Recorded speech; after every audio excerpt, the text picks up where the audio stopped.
Assalamualaikum warahmatullahi wabarakatuh. Selamat datang kawan-kawan semua di channel Riam Biru. Terima kasih banyak untuk kawan-kawan yang sudah berkenan hadir di channel ini. Apa kabar kawan-kawan? Semoga sehat selalu sekeluarga. Amin. Terima kasih untuk kawan-kawan yang sudah memesan bawang gorengnya Wiji. Terima kasih banyak, ditunggu pesanannya sampai di rumah. Untuk kawan-kawan mungkin yang belum sempat memesan, ditunggu pesanannya. Stok makin menipis. Dan untuk kawan-kawan yang sudah download, sudah ngeramein di aplikasi sosial media RIM, aplikasi bikinan sendiri, terima kasih banyak ya. Ya, semoga makin kesana makin rame. Kawan-kawan yang udah join juga nggak malu-malu buat ngepost sesuatu begitu ya. Untuk kawan-kawan yang belum sempat download, belum sempat join, ditunggu kehadirannya di sana. Baik, kali ini ada satu cerita datang dari Mbak Sofiatun. Tidak menyebutkan dari daerah mana. Mbak Sofiatun itu menceritakan tentang satu kejadian horor yang pernah diceritakan oleh orang tuanya, termasuk kakek neneknya. Jadi kejadiannya itu udah lama banget, sekitar awal tahun 70-an. Di kampungnya Mbak Sofiatun tersebut. Dan yang mengalami ini sebenarnya kakek sama neneknya Mbak Sofiatun. Karena dua-duanya asli orang sana ya, kemudian menikah, lahirlah bapaknya Mbak Sofiatun tadi. Nah, jadi di tahun 70-an tersebut, itu pernah ada sesuatu yang menghebohkan kampung. Ada sebuah acara hajatan, acara pernikahan, ada acara pengantenan. Ya, kita mundur lagi ke belakang seperti di cerita-cerita sebelumnya ya. Kalau acara pernikahan di zaman itu sampai tahun 90-an deh, acara nikahan itu atau apapun itulah, entah nikahan, entah sunatan, atau apapun gitu ya, yang rame-rame di kampung, itu masih sangat diminati oleh warga. Begitu mendengar oh ini bakal ada acara pernikahan nih, dan yang lain-lain begitu ya, itu berita itu nyebar katanya. Bahkan sampai orang-orang yang jualan pun gitu ya, orang jualan-jualan kayak sekarang di acara-acara bazar, jualan kaki lima ya, yang ya pindah-pindah seperti itu, mereka tuh dengar. Dan di acara tersebut itu di pinggir jalan di kampungnya Mbak Sofiatun itu banyak pedagangnya. Selain dari pedagang-pedagang pendatang, pedagang dari kampung tersebut itu juga rame ya. Alhasil malam pernikahan atau malam sunatan atau malam yang lain, pokoknya yang rame-rame begitu kan, itu salah satu momen yang ditunggu oleh warga, termasuk kakek neneknya Mbak Sofiatun tadi yang waktu itu masih muda ya, tahun 70-an. Mereka berdua belum menikah, belum ketemu, udah ketemu, udah saling kenal, cuman mungkin belum ya, intinya belum menikah begitulah. Pacaran pun ya enggak ada pacaran-pacaran zaman dulu, jarang, maksudnya seperti itu. Nah, ini di momen tersebut itu rame dibicarakan setelah ada kejadian. Sebut saja misal yang menikah begitu kan. Ini lagi banyak lagi banyak karnaval, lagi banyak pawai di sini. Itu ada suara drum band, kayaknya nggak masuk ke sini ya. Tadi itu ada suara sound horeg gitu kan. Ini sekarang suara drum band lewat di luaran sana. Saya sih lebih senang suara drum band gitu, karena lebih akustik, itu lebih enak juga dan lebih kreatif ya. Mohon maaf daripada suara sound yang kenceng-kencengan seperti itu. Kita balik lagi ke Mbak Sofiatun. Nah, itu acara pengantenan itu digelar 3 hari 3 malam. Lumayan cukup ramai, dan acara itu bukan dari keluarga yang berada, itu enggak. Keluarga yang biasa-biasa aja lah, seperti pada umumnya warga kampung tersebut. Acara dari jauh-jauh hari kan itu udah diomongin ya. Nah, ini terbesit kabar kalau menjelang hari pernikahan, mungkin sekitar H-3, ada kabar kalau pengantin perempuan itu sakit. Kabarnya seperti itu, dan ya tentu saja itu jadi omongan warga ya. Dulu kan lebih sering disangkut-sangkutkan sama hal-hal mistis atau apa. Ya maksudnya pengantin mungkin keluar-keluar kali, harusnya kan dipingit, nggak boleh kemana-mana. Oh mungkin kesambet kali di sini, sana sini, pokoknya begitulah, banyak pendapat masuk. Bahkan udah menyertakan atau melibatkan dukun-dukun setempat gitu kan, untuk yaitu tadi mengobati si pengantin perempuan itu yang memang lagi sakit. Dan udah kan sembuh, boleh dibilang ya, dibilang sembuh ya enggak, intinya tuh masih sakit tapi bisa berdiri. Cuman di H-3 tersebut si perempuan itu, calon pengantin perempuan tadi ini melakukan hal yang aneh. Jadi malam itu tuh dia ngamuk nggak jelas, ngomel-ngomel, bahkan sampai keluar rumah itu teriak-teriak, bawa gobang, bawa apa ya, bendok, bawa golok maksudnya. Itu keluar rumah diangkat, ya ngomong sendiri begitu kan. Cuman dia nggak mengarahkan itu ke siapapun yang ada di sana. Maksudnya itu dia tuh kayak punya musuh sendiri seperti itu ya. Teriak-teriak, rambutnya tuh awut-awutan. Bahkan apa, mohon maaf, tahun 70-an itu kan masih lumayan di kampung-kampung gitu, masih lumayan banyak orang yang pakai kemben kayak gitu kan. Ini kan masih muda, perempuan masih muda, calon pengantin pula, itu begitu marah-marah sampai kembennya itu melorot. Ya untung langsung di ini sama keluarganya, meskipun takut-takut, orang bawa golok begitu, tangannya ngangkat-ngangkat begini, kembennya melorot. Ya kan kelihatan sebagian.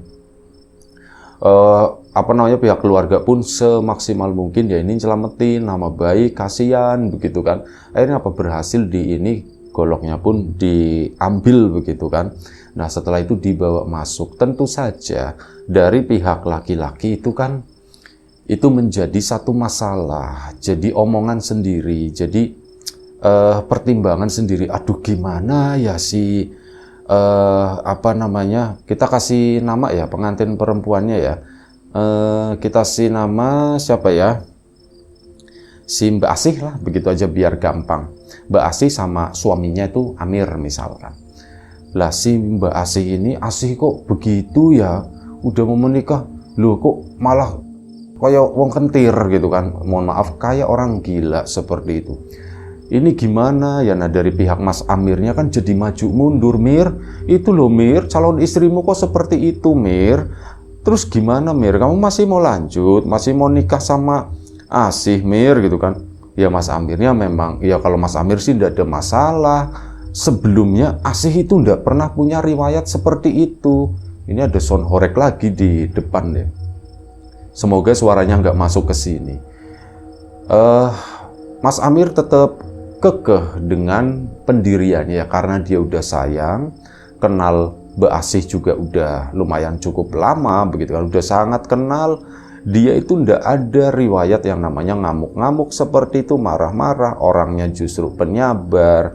Makanya warga juga kaget, keluarga juga kaget, kok Asih bisa seperti itu. Cuman kan kompor itu selalu ada ya. Oh Amir, istrimu kayak gitu, nanti kamu kalau misalnya lagi tidur terus digorok gimana Mir gitu. Terus sampean ngomongnya jangan begitu, kata Mas Amir gitu kan. Dan ya karena itu tadi semua diserahkan atau dikembalikan ke Mas Amir. Terserahlah, keputusan ada di Mas Amir. Dan akhirnya Mas Amir udah lanjut, udah tanggung. Undangan udah nyebar, orang-orang udah pada tahu mau ada pesta. Wis masalah itu nanti ke belakang, kata Mas Amir gitu kan. Persiapan pernikahan itu zaman dulu itu nggak sesimpel zaman sekarang gitu.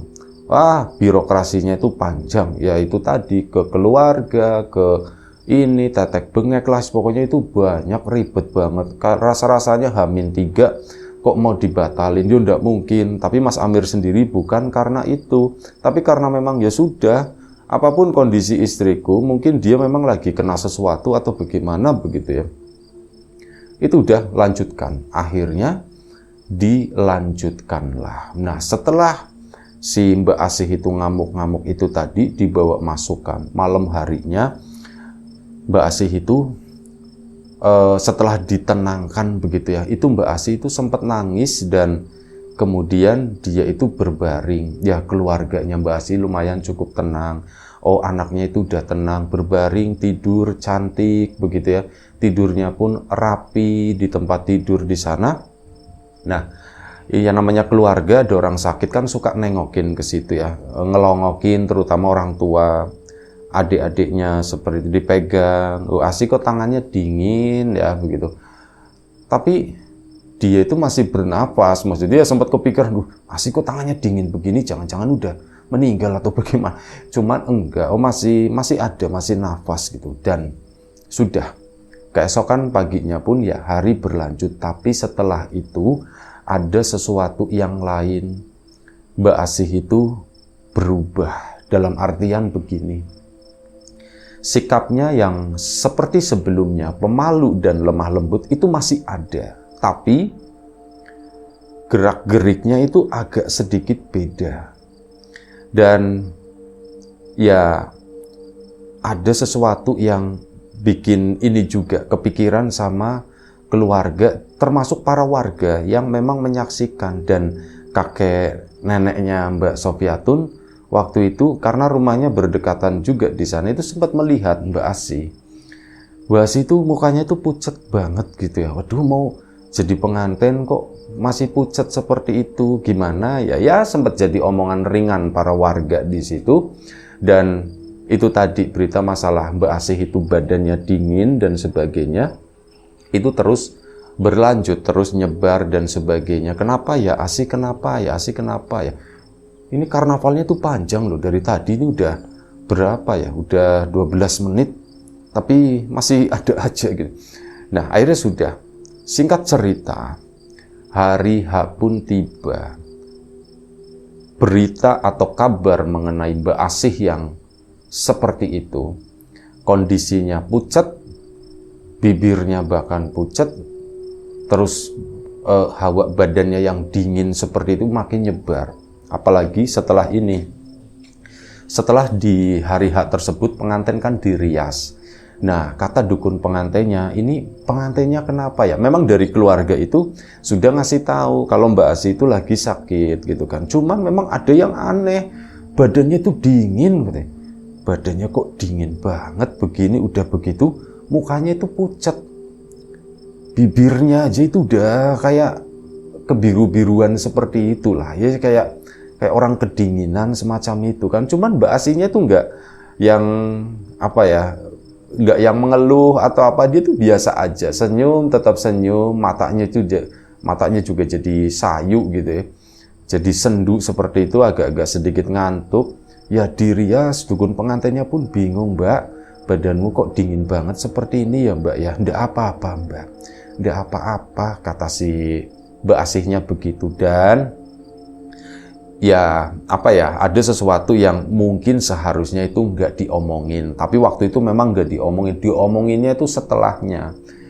Si dukun pengantin itu kan orang yang berinteraksi, dan beberapa orang di sana termasuk tetangga itu kan ikut bantu-bantu, otomatis berinteraksi sama Mbak Asih. Dan karena isu badannya dingin seperti itu, warga kan jadi penasaran ya, megang Mbak Asih itu yang perempuan ya, yang laki-laki ya enggak, calon pengantin masa dipegang-pegang, saru enggak boleh, sebelum calon pengantin juga enggak boleh gitu ya.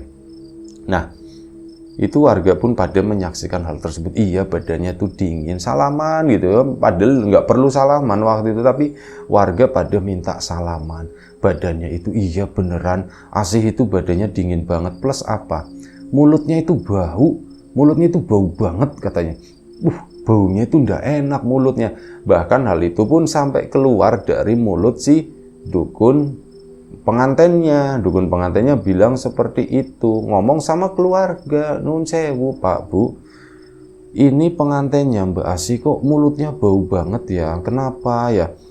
Bapak ibunya juga bingung waktu itu gitu. Yo saya ndak tahu, kami ndak, mungkin karena itu kali lagi sakit atau bagaimana gitu ya. Dan tetap dirias begitu kan, sampai akhirnya selesai. Dan ini malam harinya itu kan ada acara tamuan. warga itu pada berkunjung ke situ, ke pesta tersebut buat ngasih sumbangan. Mas Amir sama Mbak Asih pun duduk di sana, duduk di pelaminan. Dan waktu itu memang Mas Amir sebagai pengantin pria itu terlihat tidak bahagia di sana. Ya mungkin dia menyadari ada sesuatu yang aneh sama istrinya. Satu, dilihat dari bawah, ini menurut kakek sama neneknya, Asih itu pucet banget, kayak mayit gitu kan, kayak mayit yang dijejer di sana. Pandangannya pun kosong, meskipun senyum begitu kan ngeliatin warga, tapi senyumnya itu beda dan mukanya itu pucet banget. Selain itu terlihat Mas Amir itu kayak menghindar, agak sedikit menghindar dari Mbak Asih. Meskipun udah dikasih bunga melati banyak, wangi-wangi, namanya pengantin gitu kan, wangi-wangi. Ini Mas Amir itu terlihat sering kayak nutup hidung, kayak gitu kan. Kenapa ya? Ya isu-isunya itu tadi, Mbak Asih itu mulutnya itu bau banget. Dan ya sudah, malam itu pun berjalan. Ini kakek sama neneknya sebelumnya kan memantau dari luar dulu. Ini ndak tahu kakeknya, ndak tahu neneknya, mereka kan belum bersatu ya, waktu itu belum menikah. Wis pokoknya salah satu dari mereka, anggap aja itu neneknya wes.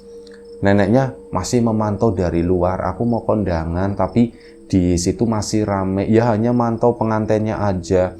Asih itu sebenarnya cantik, tapi kenapa ya malam ini kok cantiknya agak berkurang, lebih keserem. Soalnya putihnya tuh putih kayak mayit katanya tuh.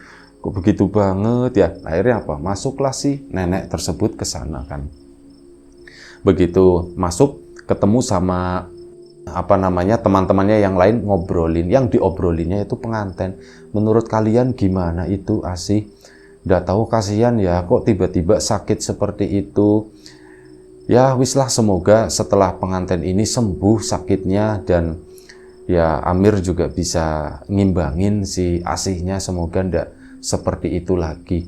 Dan ya sudah kan, malam itu acara makin rame, makin malam itu sudah hampir sekitar jam 9 malam. Anak-anak kecil itu pun juga pada teriak-teriak gitu ya, lari-lari di situ. Dan tenda-tenda dulu itu banyak didominasi itu janur-janur semacam itu, nggak pakai tenda modern kayak sekarang. Banyak lampu-lampu hias, atau dulu tuh pakainya petromak ya. Itu seperti itu. Dilihatin makin lama sampai akhirnya neneknya Mbak Sopiatun pun pamit undur diri karena udah mulai malam kan.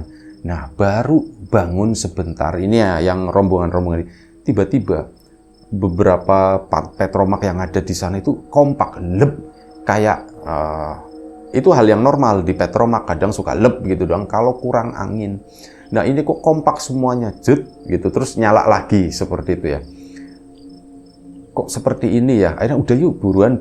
Akhirnya apa? Kan mungkin beda tempat, beda tradisi ya. Ini mereka tuh ke atas, ke depan sana, ke panggung, salaman sama pengantinnya, ngasih amplop begitulah. Nah ini si neneknya pun ke sana, datang naik ke atas sama teman-temannya yang perempuan-perempuan. Waktu itu pun masih pakai kebaya begitu ya. Ke sana salaman, ngucapin selamat sama si Mbak Asih tadi. Tapi itu tadi ya yang dirasakan oleh neneknya Mbak Sofiatun itu, kesan pertama itu adalah baunya itu nggak main-main, baunya itu kayak bau bangkai hangat gitu. Itu mungkin keluar dari mulutnya Mbak Asih atau apa dong, itu nggak enak banget semua. Kok baunya begini ya gitu. Akhirnya sudah kan, salaman, tangannya itu dingin. Terus udah turun ke sana ke bawah, diomongin lagi. Anu ya, tadi di atas bau ya. Ternyata yang lain itu juga lagi pada ngomongin hal tersebut. Bau dan sebagainya. Ih, kok begitu ya? Kok ada sesuatu yang aneh? Asih itu kenapa sih sebenarnya? Tapi setelah itu mereka kan pulang. Udah pulang perempuan-perempuan ini karena udah malam. Neneknya Mbak Asih waktu itu ganti pindah, nenek Mbak Asih kan pulang, kakeknya itu masih ada di situ. Keramaian ngumpul sama ya warga di sana, meskipun nggak di dalam tenda itu, tapi ngumpul di sekitaran, ngobrol-ngobrol lah sama warga yang lain. Mungkin kisaran sekitar jam 10 malam saat pengantin itu mau diturunkan. Mbak Asih itu berdiri, cuman berdiri doang di sana, di atas panggung, di situ di pelaminan. Mas Amir pun ya udah ngomong gitu kan, ayo Nduk turun gitu, ayo Dek turun. Itu Mbak Asih diem aja, sampai akhirnya apa, Mbak Asih itu kayak batuk, gok gitu kan. Itu dari mulutnya itu keluar belatung, banyak katanya Bu, prol, ada yang keluar. Warga itu pada ngeliat di situ, wih apa itu yang jatuh? Itu belatung satu gerempol gitu, dan ya di mulutnya itu masih ada sisa-sisanya. Si Mas Amir pun bingung dia kan, loh kok seperti ini? Nah setelah itu pengantin perempuan tersebut itu jatuh, brek. Jatuhnya bukan lunglai kayak orang pingsan nget gitu tuh enggak, tapi jatuhnya tuh brek, kayak pohon tumbang, badannya itu kaku. Jadi geger lah malam itu kan, warga pun pada berdatangan, ini kenapa, itu belatungnya tuh disingkir-singkirin, bau banget, bau bangkai waktu itu. Dan Mbak Asih pun akhirnya dibawa masuk, dan ternyata Mbak Asih itu sudah meninggal. Warga juga pada bingung, malam itu tuh benar-benar chaos lah, ribut, benar-benar ribut itu kan. Pengantinnya meninggal, pengantinnya meninggal, bahkan apa kabar itu sampai ke rumahnya neneknya Mbak Sofiatun. Cuman karena nenek itu ya perempuan, malam-malam tidak boleh keluar sama bapaknya, sudah kamu malam-malam sini aja katanya. Bapaknya neneknya Mbak Sofiatun pun keluar ke sana cari informasi kan. Yang jelas-jelas berada di TKP waktu itu adalah kakeknya Mbak Sofiatun. Nah di situ dicerita ngelihat si Mbak Sofiatun diangkat-angkat ke sana dan ternyata sudah meninggal, dan kondisinya itu udah seperti itu. Belatung itu udah mulai keluar dari lubang-lubangnya Mbak Asih tadi, artinya kayak udah beberapa hari meninggal gitu kan. Lah terus ini gimana ya, ini gimana? Dan akhirnya karena bingung gitu, seperti itu baunya juga udah ndak enak, dan sewaktu masih dirias sama dukun pengantin, badannya Mbak Asih itu masih baik-baik aja. Tapi begitu kondisinya sudah seperti itu, ternyata badannya itu mulai menghitam-hitam semacam itu. Wis mulai berubah lah, dan akhirnya Mbak Asih pun dimakamkan tanpa dimandikan, langsung dikain kafan dan sebagainya. Malam itu juga dikerjakan. Ini persetujuan dari keluarganya Mbak Asih, juga Mas Amir sama keluarganya sudah dimakamkan saja. Malam itu pun warga sibuk ke sana ke kuburan gali makam gitu kan. Malam itu sekitar jam 1 pagi dimakamkan ke sana rame-rame. Udah kan, ditutuplah pesta pengantin yang sebelumnya itu merupakan pesta pengantin, langsung berubah menjadi pesta, ya bukan pesta ya, menjadi ya peringatan kematian semacam itu. Itu tentu saja hal yang menyakitkan ya buat keluarganya Mas Amir, tentu saja buat keluarganya Mbak Asih. Penyebabnya itu apa? Tapi beberapa dari mereka itu ngomong, Asih itu sebenarnya udah meninggal itu beberapa hari yang lalu. Loh kok, mana mungkin kok udah meninggal kok bisa bangun seperti itu? Ya ndak tahu, mungkin ada yang merasuki Asih, mungkin ada yang gerakin badannya. Sebenarnya Asih sendiri itu udah ndak ada, udah dari beberapa hari yang lalu lah begitu ya. Warga pun ya akhirnya keluarga pun berpendapat, apa itu ya, pas malam itu terakhir yang Asih itu tidur, setelah sorenya itu ngamuk-ngamuk bawa badik itu, malamnya dia tertidur di sana, dan disitulah badannya itu mulai mendingin, makin malam kok tambah dingin gitu kan. Dan ya setelah itu kan ada mulut bau dan apa ya, bilang oh itu mungkin di dalamnya itu udah bosok kali ya, di dalamnya itu udah mulai membusuk, udah dibelatungin segala macam. Si suaminya Mas Amir tentu saja stres ya waktu itu ya. Ini kenapa ya kok istriku seperti itu? Apa penyebabnya? Dicoba-coba cari ke ya orang pinter atau apa. Jawabannya itu cuma satu. Ada yang nakal, udah intinya seperti itu. Cuman keluarganya Mas Amir sendiri tidak terlalu percaya dengan hal tersebut. Cuman dibilang tidak, terutama Mas Amirnya ya. Tapi dibilang tidak percaya, ya kejadiannya aneh kayak gitu. Masa iya, kok bisa seperti itu ya? Apa sebenarnya penyebabnya? Ya, tetap pendapat yang lebih subur tumbuh yang beredar di antara warga itu adalah Mbak Asih itu pokoknya digangguin secara mistis dan sebagainya. Soalnya ngelihat apa yang terjadi sebelumnya, yang ngamuk-ngamuk kayak bukan dirinya sendiri, kemudian mungkin udah meninggal selama 2 atau 3 hari sebelumnya, sebelum hari Mbak Asih sama Mas Amir itu dijejer di sana. Bahkan saat dijejer itu pun, begitu Mas Amir mengakui, aku itu juga bingung, aku ndak kuat waktu itu ya. Cuman aku ndak kuat, ya kasihan, mau tak tinggalin, masa istriku sendiri tak tinggalin, meskipun baunya itu bau bangkai plus bau melati, itu tuh bikin pusing, kata si Mas Amir. Cuman ya sudahlah katanya. Akhirnya udah, dan mereka itu udah resmi ya, jadi udah akad kayak gitu segala macam itu udah lewat. Jadi Mbak Asih itu udah istrinya Mas Amir.